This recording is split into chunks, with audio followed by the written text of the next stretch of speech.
দেহটা চলে গিয়েছে, কিন্তু তার কাজটা থেকে গিয়েছে আমাদের মনে। সেরকম আমারও, আমি হয়তো থাকবো না, তবু কাজটা থেকে যাবে আর কথাগুলো থেকে যাবে আজীবন এই ক্যামেরার মাধ্যমে। শিল্পী কোনোদিন মরে না। শিল্পীর দেহটা হয়তো ছেড়ে চলে যায়, কিন্তু শিল্পটা থেকে যায়, শিল্প থেকে যায়। শিল্পী হয়তো বারে বারে ওই জন্য আমাদের কাছে ফিরে আসে। শিল্পী শুধু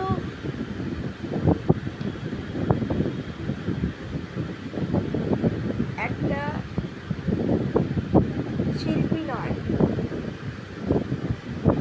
নানান কাজের মাধ্যমে তিনি থাকে আমাদের মনে। কেউ হয়তো মেকআপ আর্টিস্ট, কেউ হয়তো কলকা আর্টিস্ট, কেউ হয়তো বাচিক শিল্পী, কেউ হয়তো নানান কাজের সাথে যুক্ত, কিন্তু শিল্পী তার কাজের মাধ্যমেই একমাত্র বেঁচে থাকেন। চলে গেলেও এই পৃথিবী ছেড়ে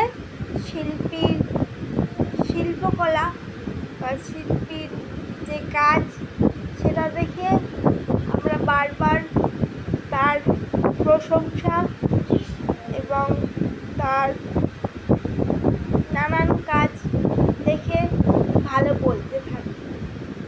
সেরকম আমিও হয়তো কোনোদিন থাকবো না, কিন্তু এই ভিডিওগুলো, এই কথাগুলো থেকে যাবে অমলিনভাবে আমার মনের মণিকোঠায়, আমাদের থেকে যাবে চিরকাল। সবাই ভালো থাকবেন। জানবেন শিল্পী কোনোদিন মরে না। তার দেহটা হয়তো চলে যায়, কিন্তু তার শিল্পীর আসল কাজটা থেকে যায় আমাদের মনে। ভালো থাকবেন, সবাই সুস্থ থাকবেন। আর এই যে কুমোরটুলিতে যে দুর্গগুলো নিজের হাতে গড়ে তুলছে শিল্পীরা, তার একটা অমলিন উদাহরণ কুমোরটুলির মা দুর্গা। কারণ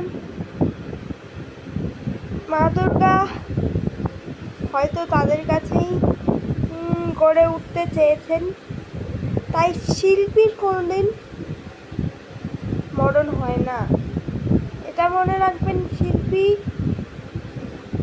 হাজার ব্যস্ততার মাঝেও তার শিল্পার্থতা দেখাবেই, তার হাতের কারিগরি নানান জিনিস সে দেখাবেই। তো ভালো থাকবেন, সুস্থ থাকবেন। শিল্পী কোনোদিন মরে না। শিল্পীর দেহটা হয়তো চলে যায়, কিন্তু